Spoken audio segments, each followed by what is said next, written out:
আসসালামু আলাইকুম। আমরা এখন ওই একটা প্রতিবন্ধী আশ্রমখানায় আসছি। এখানে হচ্ছে আমার ভাগ্নে আর কি কিছু খাবার ওদেরকে মান্থলিভাবে দিবে, সেজন্য আমরা ওদের সাথে কথা বলতে আসছি।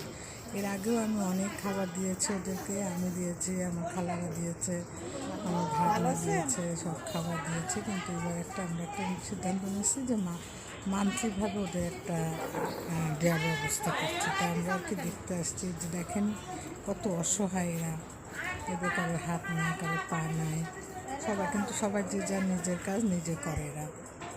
এদের এই আশ্রমটা অনেক বিশাল বড়, অনেক পরিষ্কার পরিচ্ছন্নতায় থাকে এরা।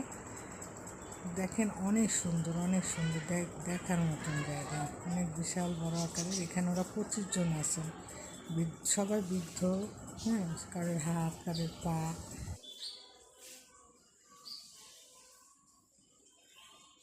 আপনাদেরকে আমি সব দেখাচ্ছি, দেখেন প্রত্যেকটা দেখাচ্ছে ওরা এখানে গোসল করে। এটা টয়লেট, এটা বাথরুমের জায়গা।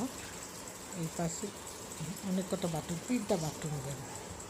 আর এদিকে আছে রান্নাঘর।